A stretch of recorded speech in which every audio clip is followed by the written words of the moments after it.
నీళ్లు ఉన్నాయి, మోటార్లు ఉన్నాయి, ప్రాజెక్టు సిద్ధంగా ఉంది, కానీ పంపింగ్ లేదు. తెలంగాణను వేధిస్తున్నది ప్రకృతి కరువా లేక రేవంత్ రాజకీయ కరువా? కాళేశ్వరం తెలంగాణకు కేవలం ఒక్క ప్రాజెక్టు కాదు, అదొక జలేశ్వరం. వేల చెరువులకు ఊపిరి, లక్షల ఎకరాలకు భరోసా, కోట్ల మంది రైతు కుటుంబాల జీవితాలకు ఆశాజ్యోతి. ఇదంతా కేసీఆర్ పాలనలో కనిపించిన సుజల దృశ్యాలు. కానీ రేవంత్ పరిపాలనలో ఏం జరుగుతుంది? పైన నీళ్లు ఉన్నాయి, ప్రవాహం ఉంది, బాహుబలి మోటార్లు సిద్ధంగా ఉన్నాయి, అయినా నీళ్లు దిగువకు తరలిపోతున్నాయి. బీఆర్ఎస్ పార్టీపై తెలంగాణ తొలి సీఎం కేసీఆర్ పై పగతో రగిలిపోతున్న రేవంత్ రెడ్డి తెలంగాణ మొత్తాన్ని కరువు కొరల్లోకి నెట్టేస్తున్నాడు. నిజంగా ఇది మామూలు నిర్లక్ష్యం కాదు, భయంకరమైన జలద్రోహం. ఒక్కసారి ఊహించండి, పొలం ఎండిపోతుంటే, దాహంతో జనం అల్లాడుతుంటే, 1,00,000 క్యూసెక్ల నీరు వృధాగా సముద్రం వైపు పోతుంటే ఎలా ఉంటుంది? కడుపు తరుక్కుపోదా? గుండెలు మండిపోవా? ఈ కర్కస కాంగ్రెస్ పాలకులను గల్లపట్టి అడగాలని అనిపించదా? రిటైర్డ్ ఇంజనీర్ల సంఘం కూడా నీళ్లు వాడుకోవచ్చని క్లారిటీ ఇచ్చినా ప్రభుత్వానికి సోయలేదా? ఇక రాదా? తెలంగాణలో జల సంక్షోభం విలయ తాండవం చేస్తుంటే కనీస కనికరం కూడా లేదా ఈ పాలకులకు? ఇదే ఇవాల్టి ట్రెండింగ్ నౌ.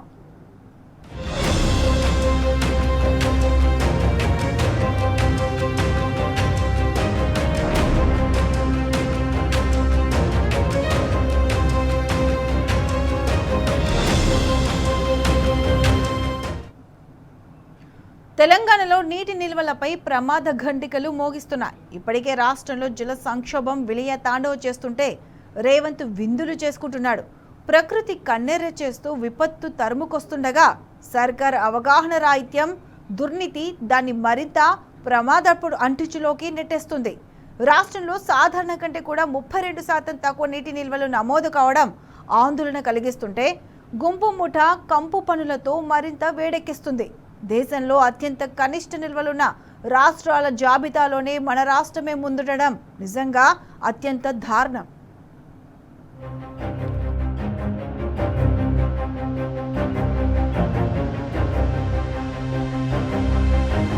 తెలంగాణలో ముంచుకొస్తున్న జల సంక్షోభం, ప్రమాద గంటికలు మోగిస్తున్న రిజర్వాయర్లు, ప్రధాన రిజర్వాయర్లలో 10 ఏళ్ల కష్టానికి నీటి నిల్వలు.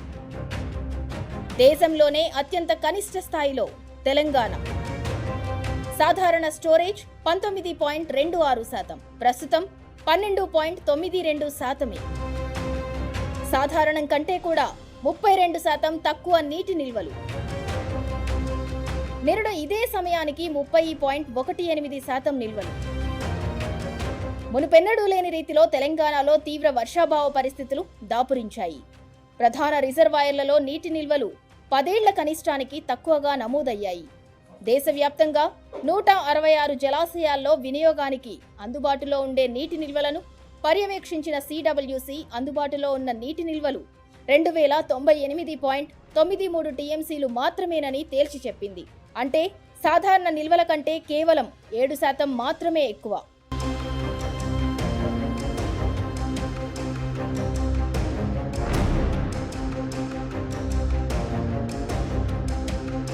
గతేడాది ఇదే సమయంలో ఆయా జలాశయాల్లో లైవ్ స్టోరేజ్ 3,304.55 టీఎంసీలు, అంటే లైవ్లో స్టోరేజీలో 63.52% నిల్వలున్నాయి.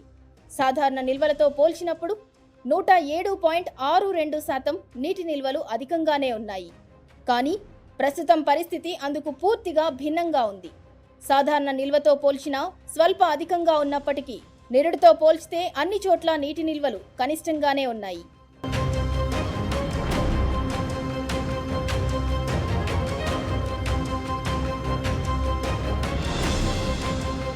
సిడబ్ల్యూసి నివేదిక ప్రకారం రిజర్వాయర్లలో ఉన్న నీటి నిల్వల్లో దేశంలోనే తెలంగాణ రాష్ట్రంలో అత్యంత కనిష్టంగా ఉన్నాయి. ఉమ్మడి రిజర్వాయర్లు శ్రీశైలం, నాగార్జున సాగర్ మినహాయించి రాష్ట్రంలో 8 ప్రధాన రిజర్వాయర్లున్నాయి. ఆయా రిజర్వాయర్ల ప్రస్తుత సమయానికి ఉండాల్సిన సాధారణ లైవ్ స్టోరేజ్ 19.26%, కానీ ప్రస్తుతం 12.92% నీటి నిల్వలే ఉన్నాయి. సాధారణం కంటే కూడా 32% తక్కువ నీటి నిల్వలున్నాయి. నిరుడు ఇదే సమయానికి 30.18% నిల్వలు ఉండటం గమనార్హం. శ్రీశైలం, సాగర్లోనూ ఇంచుమించు ఇదే పరిస్థితి నెలకొన్నది. ఈ పరిస్థితిని బట్టి రాష్ట్రంలో నీటి సంక్షోభం ఆందోళన కలిగిస్తున్నది.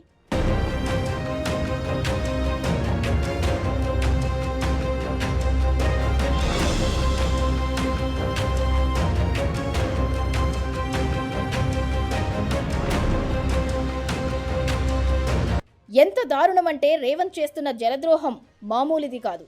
తెలంగాణ ఇప్పటికే వట్టిపోతుంటే గురుదక్షిణ కోసం శిష్యుడిగా తన రుణం తీర్చుకుంటున్నాడు.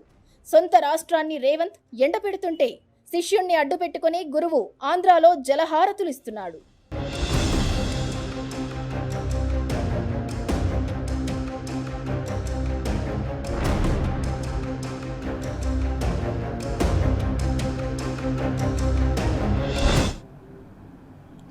కాళేశ్వరమే తీసుకుందాం. వందలు కాదు, వేలు కాదు, లక్షల క్యూసెక్ల నీళ్లు వృధా అవుతున్నాయి. సాగర సంగమం కోసం పరుగులు పెడుతున్నాయి. తలాపున గోదావరి పారుతున్నా వాడుకోలేని దౌర్భాగ్యం ఈ సర్కార్ది. చోద్యం చూస్తూ చేతులెత్తేస్తున్న దుర్మార్గులు వీళ్ళు. చెరువులు ఎండిపోతుంటే అన్నదాతలు ఆక్రందనలు పెడుతున్నారు. రైతుల కన్నీళ్లు కారుతుంటే ప్రభుత్వం కళ్ళు మూసుకుంటుంది. కాళేశ్వరం అంటే 3 బ్యారేజీలు, 19 రిజర్వాయర్లు, 22 పంప్ హౌసులు, 204 కిలోమీటర్ల భూగర్భ టనెలు, 98 కిలోమీటర్ల పంపింగ్ మెయిన్, 1500 కిలోమీటర్ల గ్రావిటీ కాలువలు.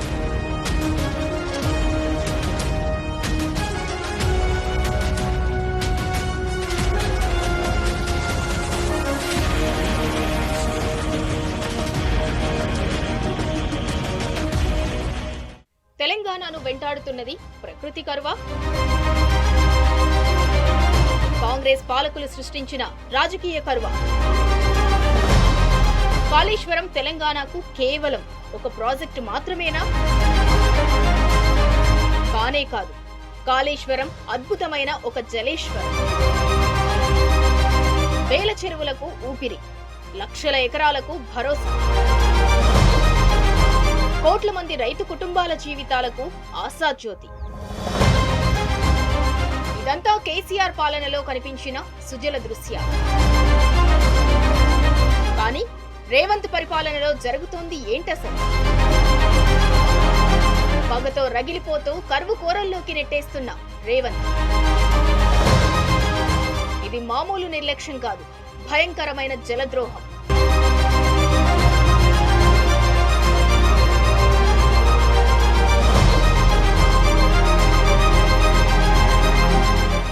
అవును, తెలంగాణ దాహంతో అల్లాడుతోంది.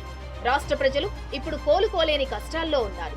అయినా రేవంత్ తన రాజకీయ పగను మాత్రం వదల్లేకపోతున్నాడు.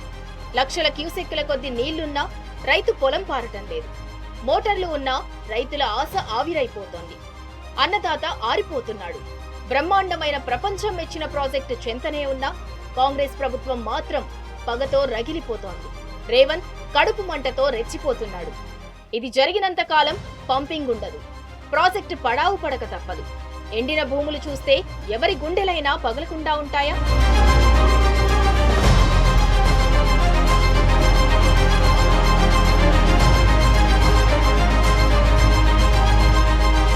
పంటలు ఎండిపోతుంటే రేవంత్ రెడ్డి కళ్ళు మూసుకున్నారు. రాజకీయ లెక్కలు చూస్తూ రైతులను రాచి రంపాన పెడుతోంది. ఇంకా పుండు మీద కారం చల్లినట్టు ఈ ఏడాది ఎల్నినో ప్రభావం కూడా తీవ్రంగానే ఉంది.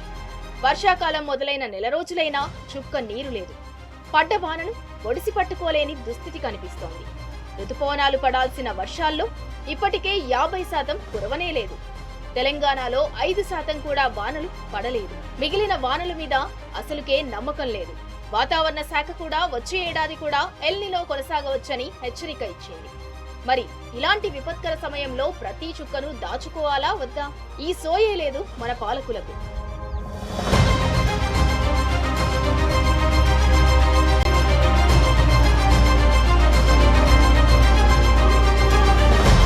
లక్షల క్యూసెక్కుల నీరు సముద్రం వైపు పోతుంటే కళ్ళప్పగించి చూస్తున్న ఈ ప్రభుత్వాన్ని ఏమనాలి? ఇక్కడ రేవంత్ చెబుతున్న మరో చోద్యం గురించి ప్రత్యేకంగా మాట్లాడుకోవాలి. ఎల్నినో ప్రభావంతో వానలు ఈసారి వచ్చే వానాకాలంలో కష్టమేనని ఐఎండీ చెప్పడంతో ఇంకుడు గుంతలు తీసుకోవాలని ఉచిత సలహా ఇస్తున్నాడు ముఖ్యమంత్రి.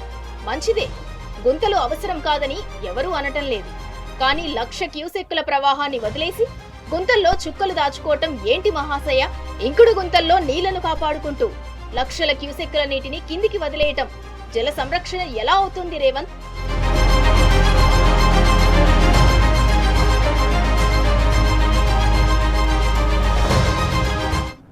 కన్నెపల్లి వద్ద దాదాపు 1000 క్యూసెక్కుల నీళ్లు కళ్ల ముందే వృధాగా దిగువకు పోతున్నాయి. అలా అని మోటార్లు సిద్ధంగా లేవని కాదు, వ్యవస్థ సిద్ధంగా లేదని కాదు, నీళ్లు లేవని కాదు, లేనిదల్లా శుద్ధ సంకల్పం. పగలను ప్రతీకారాలను పక్కన పెట్టి ఆ నీటిని ఎత్తిపోస్తే ఎన్ని చెరువులు నిండేవి, ఎన్ని ఎకరాలు పచ్చగా మారేవి, ఎన్ని కుటుంబాలు దాహం తీర్చుకునేవి. కానీ రేవంత్ కేవలం తన కుట్రలతో గోదారమ్మను పక్కదారి పట్టిస్తున్నాడు. లక్షల క్యూసెక్ల నీటిని వృధాగా వదిలేస్తున్నాడు. ఇది 100కి 100 పాళ్ళు దుర్మార్గమే, తెలంగాణకు జరుగుతున్న జలద్రోహమే.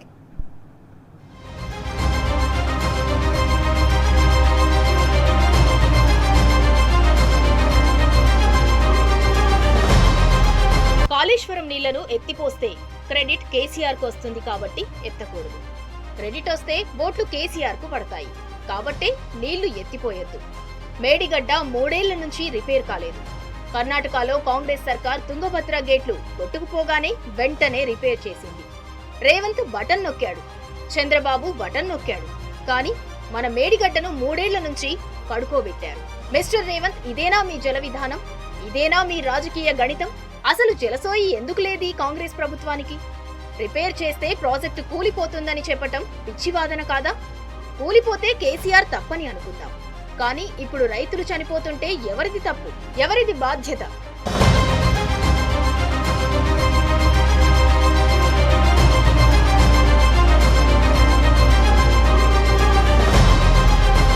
రేవంత్ లాంగ్వేజీలోనే మాట్లాడితే ఇంకుడు గుంతలు మంచివే, కానీ 1,00,000 క్యూసెక్కులు వదిలేయటం ఏంటి? లక్షల రెట్లు ఎక్కువ నీళ్లు కాళేశ్వరం నుంచి వస్తుంటే ఈ గుంతల రాజకీయం ఎందుకో అర్థం కావటం లేదు. ఈ అంశాన్ని ప్రస్తావిస్తూ బీఆర్ఎస్ వర్కింగ్ ప్రెసిడెంట్ కేటీఆర్ కన్నెపల్లికి వెళ్లారు. అక్కడ కూడా ఎన్ని అడ్డంకులు, ఎన్ని ఆపే ప్రయత్నాలు, ఎన్ని భయపెట్టే ప్రయత్నాలు. అయినా కేటీఆర్ వెనక్కి తగ్గలేదు. కన్నెపల్లి చేరుకొని వృధా పారుతున్న నీటిని ప్రజల ముందుంచారు. రేవంత్ కుట్రలను ఎండగట్టారు. సాధారణ ప్రయాణంలా కాకుండా జల విజయ గర్జన చేశారు.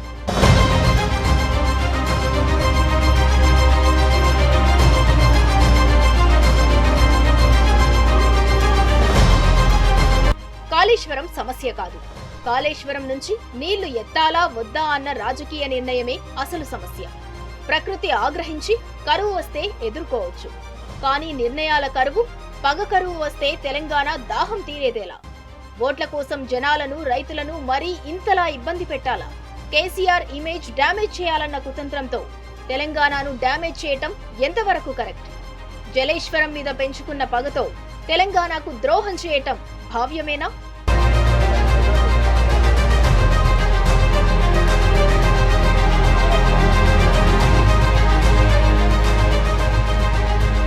తుంగభద్ర ప్రాజెక్టులో ఒక స్పిల్వే గేట్లు కొట్టుకుపోతే దాన్ని మరమ్మత్తు చేయటానికి 10 నెలలు పట్టింది. అదే కాళేశ్వరానికైతే దాదాపు 3 ఏళ్లు. ఇంత తేడా ఎందుకొచ్చింది? ఎందుకంటే కర్ణాటక ప్రభుత్వానికి నీళ్ల విలువ తెలుసు. మన ముఖ్యమంత్రికి తెలిసినా మరమ్మత్తు చేయాలన్న తెలివి లేదు. ఎన్డీఏసీఏ నిపుణుల కమిటీ తుంగభద్ర విషయంలో వేగవంతంగా స్పందించింది. వెంటనే పరిశీలించి రోజుల వ్యవధిలోనే మార్పులకు సిద్ధమైంది. అదే కాళేశ్వరం విషయంలో మాత్రం రేవంత్ ప్రభుత్వానికి చీమ కుట్టినట్లయినా లేదు. 3 ఏళ్ల నుంచి దాన్ని అలాగే నాంచుతూ వస్తోంది. 2 పియర్లు కుంగడం, నిర్మాణ స్థిరత్వంపై సందేహాలతో కాలం గడుపుతోంది. 2 పొరుగు రాష్ట్రాలే, కానీ తేడా ఎక్కడుంది?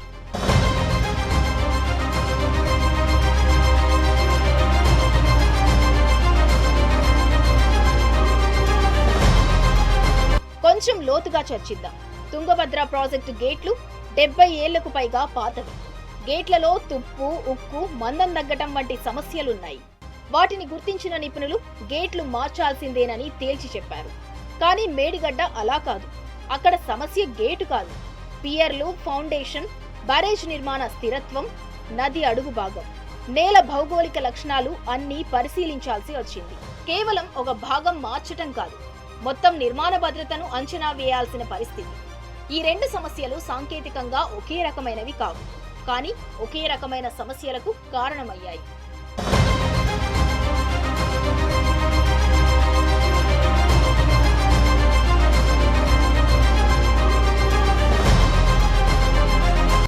అదీ కాకుండా కాళేశ్వరం విషయంలో ఎన్డీఎస్ఏ చెప్పిన అంశాలు వేరేగా ఉన్నాయి.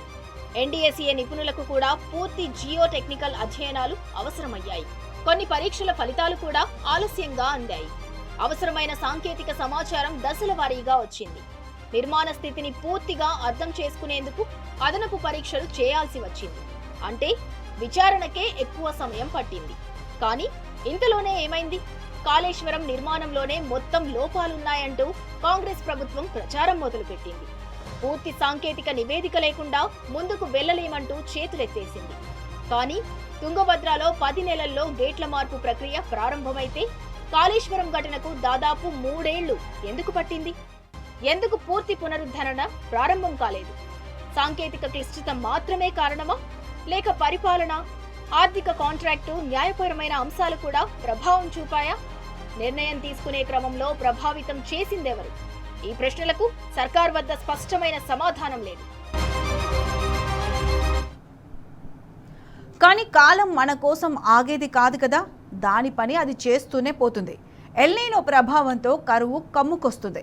ఇలాంటి సమయంలోనే తెలంగాణకు జీవధార అయిన కాళేశ్వరం గుర్తొస్తుంది. కానీ కాళేశ్వరం నీళ్లను వాడుకునే తెలివి ఈ సర్కారుకు లేదు. ఈసారి తెలంగాణలో వర్షాలు తగ్గొచ్చన్న హెచ్చరికలను పట్టించుకోవడము లేదు.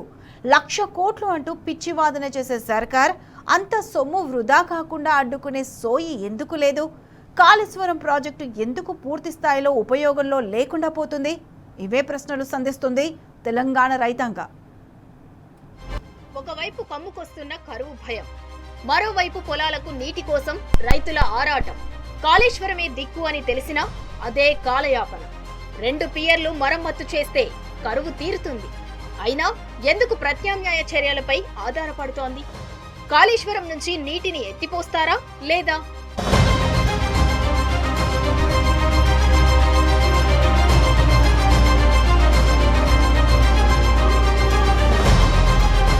అసలు కాళేశ్వరం ప్రాజెక్టు లక్ష్యమేమిటి?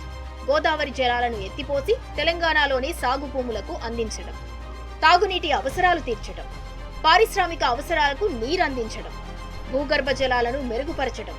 ప్రాజెక్టు కోసం ఎంతో శ్రమ జరిగింది. కానీ ప్రస్తుతం ప్రాజెక్టు పూర్తి సామర్థ్యంతో పనిచేస్తుందా? ఈ ప్రశ్నకు సమాధానం కోసమే వెతుకుతున్నారు ప్రజలు.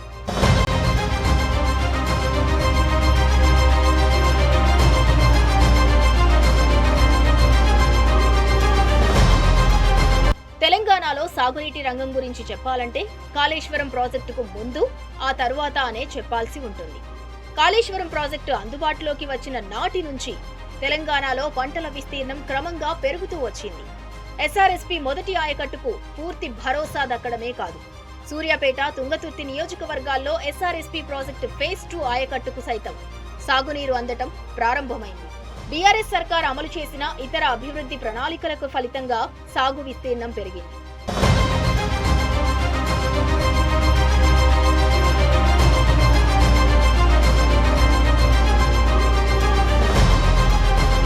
కాళేశ్వరం ప్రాజెక్టును రేవంత్ ప్రభుత్వం నిలిపివేసిన నాటి నుంచి ఉమ్మడి ఏపీలోని పరిస్థితులు పునరావృతం అవుతూ వస్తున్నాయి.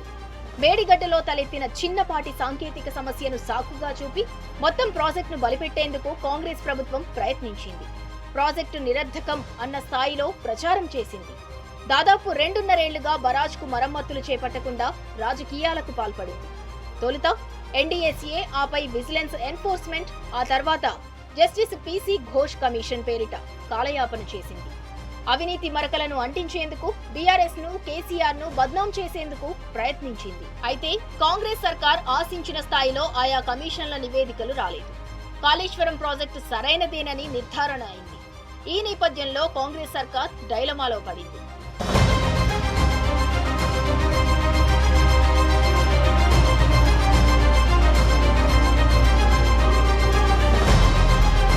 ప్రపంచ ప్రఖ్యాతి చెందిన కాళేశ్వరం ప్రాజెక్టు నిర్మాణాన్ని కేసీఆర్ ప్రభుత్వ పాలనలో ఆది నుంచి అడ్డుకున్నది కాంగ్రెస్ పార్టీ నాయకులే. కేంద్రంలో, మహారాష్ట్రలో తమ పార్టీ ప్రభుత్వాలే ఉన్నా అప్పటి కాంగ్రెస్ ముఖ్యమంత్రులు తుమ్మిడిహెట్టి వద్ద బ్యారేజీ నిర్మాణ అనుమతుల కోసం ఎలాంటి ప్రయత్నమూ చేయలేదు. కానీ మొబిలైజేషన్ అడ్వాన్స్లను కాంట్రాక్టర్లకిచ్చి కమిషన్లు రాబట్టుకున్నారు. మల్లన్న సాగర్ను అడ్డుకోవటానికి వందలాది కేసులు వేసింది నిర్వాసితుల ముసుగులో కాంగ్రెస్ నాయకులే.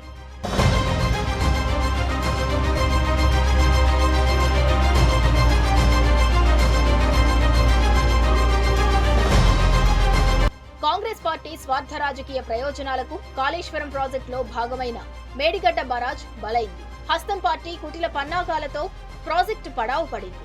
మేడిగడ్డ బరాజ్ లో పిల్లర్ కుంగుబాటు ఘటనను కాంగ్రెస్ మొదటి నుంచి రాజకీయాలకే వాడుకుంది. విచారణలు, కమిషన్ల పేరిట బద్నాం చేయటమే తప్ప పునరుద్ధరణ ఊసే ఎత్తలేదు. నీళ్లివ్వాలనే సోయి లేకుండా సర్కారు పెద్దలు వ్యవహరించారు. ఎన్డీఎస్ఏ నివేదిక వచ్చిన అనంతరమే పునరుద్ధరిస్తామంటూ సాకులు చెప్పిన సర్కార్ రిపోర్ట్ వచ్చినా ఆ ఊసే ఎత్తలేదు. కాళేశ్వరం ప్రాజెక్టును ఇటు కాంగ్రెస్ అటు బీజేపీ ఆది నుంచి కుమ్మక్కు రాజకీయాలకు వాడుకున్నాయి. ప్రాజెక్టును చేపట్టిన నాటి నుంచి అనేక అసంబద్ధ అంశాలతో విష ప్రచారం చేస్తూ వచ్చాయి. 2023 అక్టోబర్లో మేడిగడ్డ బరాజ్ 7వ బ్లాక్లో పిల్లర్ కుంగిపోయిన ఘటనను అదునుగా తీసుకొని ప్రాజెక్టుపై మరింతగా దుష్ప్రచారం మొదలుపెట్టాయి. ఆ ఘటన జరిగిన వెంటనే బీజేపీ నేతలు కేంద్రానికి లేఖ రాయటం, హుటాహుటిన ఎన్డీఎస్ఏ రంగంలోకి దిగడం, ఎలాంటి పరిశీలనలు చేయకుండానే నివేదిక పేరిట కాంగ్రెస్, బీజేపీ హడావిడి చేశాయి. రాష్ట్రంలో అధికారం చేపట్టిన వెంటనే కాంగ్రెస్ నేతలు అలాంటి రాజకీయాలతోనే ప్రాజెక్టు సందర్శన పేరిట హడావిడి చేశారు.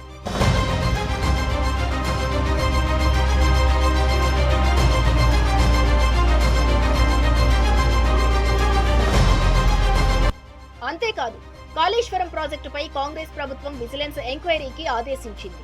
జస్టిస్ పీసీ ఘోష్ నేతృత్వంలో ఎంక్వైరీ కమిషన్ ఏర్పాటు చేసింది. విచారణ అంశాలను అనుకూల మీడియా సంస్థలకు లీకులిస్తూ ప్రాజెక్టులపై అసత్య ప్రచారాలకు తెరలేపింది.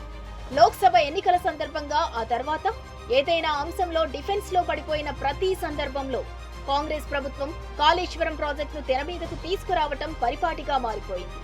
కాంగ్రెస్, బీజేపీల కుమ్మక్కు కుట్రలకు అద్దం పట్టిన ఇలాంటి సందర్భాలు ఎన్నో.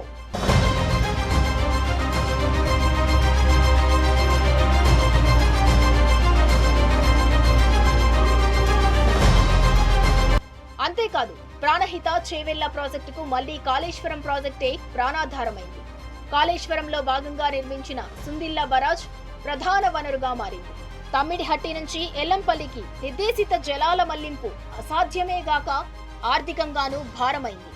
ఈ పరిస్థితుల్లో ఎల్లంపల్లి నుంచి కాకుండా సుందిల్లా నుంచి తక్కువ ఖర్చుతో తరలించవచ్చని ఉన్నతాధికారులు, ఇంజనీర్లు ప్రభుత్వానికి అప్పట్లోనే ఓ నివేదిక ఇచ్చారు. కాళేశ్వరం ప్రాజెక్టే నిరర్థకమంటూ ప్రచారం చేసిన కాంగ్రెస్ సర్కార్ ఇప్పుడు అందులో భాగంగా నిర్మించిన సుందిల్ల బరాజ్ ఆధారంగానే ప్రణాళికలను చేపట్టడం చర్చనీయాంశమైంది. దీంతో బరాజ్లపై సర్కారు చేసిన ప్రచారమంతా వట్టిదేనని తేటతెల్లమవుతోంది.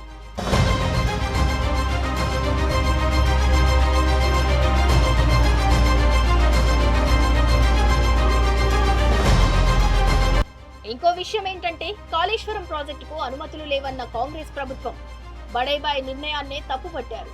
నిజానికి కాళేశ్వరం ప్రాజెక్టులో రహస్యాలేమీ లేవు. అన్ని అంశాలు డిపిఆర్లో ఉన్నాయి. 11 కేంద్ర ప్రభుత్వ ఏజెన్సీలు ప్రాజెక్టును ఆమోదించాయి. ప్రాణహిత చేవెళ్ల ప్రాజెక్టుకు హైడ్రాలజీ క్లియరెన్స్ ఉందంటూ నాటి కేంద్ర మంత్రి ఉమాభారతి తెలంగాణ ప్రభుత్వానికి రాసిన లేఖలో పేర్కొన్నారు. కానీ అదే లేఖలోని 3వ పేజీలో 160 టీఎంసీల నీటి లభ్యత ఉండకపోవచ్చని కేంద్ర మంత్రి స్పష్టంగా పేర్కొన్న విషయాన్ని ప్రభుత్వం కావాలనే దాచిపెట్టింది.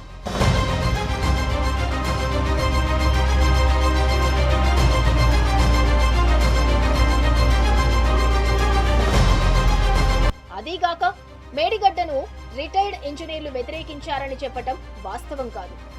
5 నిపుణులతో వేసిన కమిటీ మేడిగడ్డను సూచించింది. ఈ విషయాన్ని నాటి నీటిపారుదల శాఖ మంత్రి హరీష్ రావు ఎన్నోసార్లు గుర్తు చేశారు కూడా. ఈ క్రమంలోనే అన్నారం, సుందిల్లా బ్యారేజ్లను ఏర్పాటు చేసి ఎల్లంపల్లికి, అక్కడి నుంచి మిడ్మానేరుకు నీటిని తరలించాలని బీఆర్ఎస్ ప్రభుత్వం నిర్ణయించింది. కాళేశ్వరం ప్రాజెక్టు కేవలం కేసీఆర్ ఒక్కరి నిర్ణయమనే ఆరోపణ పచ్చి అబద్ధం. ఆ ప్రాజెక్టుకు కేబినెట్, శాసనసభ ఆమోదం ఉన్నాయని సాక్షాత్తు నాటి కేబినెట్ మినిస్టర్ హరీష్ రావు కూడా చెప్పారు. 2016 మార్చి 31న నాటి సీఎం కేసీఆర్ శాసనసభలో రీ ఇంజనీరింగ్ కాళేశ్వరం ప్రాజెక్టుపై పవర్ పాయింట్ ప్రెజెంటేషన్ కూడా ఇచ్చారు. ప్రాజెక్టులోని 3 బ్యారేజీల్లో కలిపి 225 పిల్లర్లు ఉండగా అందులో మేడిగడ్డలో 2 పిల్లర్లు కుంగితే కాళేశ్వరం ప్రాజెక్టే కుప్పకూలిందంటూ కాంగ్రెస్ అబద్ధపు ప్రచారం చేస్తూ యావత్ తెలంగాణను తప్పుదారి పట్టించే ప్రయత్నం చేసింది.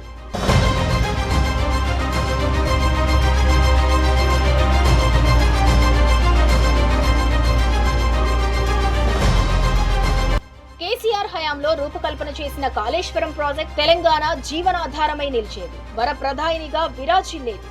కాంగ్రెస్ అధికారంలోకి వచ్చిన 2.5 ఏళ్లలో పిచ్చి రాజకీయాలతో పచ్చి అబద్ధాలతో కాలం గడిపిందేమో కానీ కాళేశ్వరాన్ని కాదనే పరిస్థితులు లేవు. అన్నం ఉడికిందో లేదో చెప్పటానికి ఒక మెతుకు చూస్తే చాలు అన్నట్టు నీరు లేక వట్టిపోయిన తెలంగాణలో ప్రాజెక్టులకు ప్రాణం పోసింది కేసీఆర్.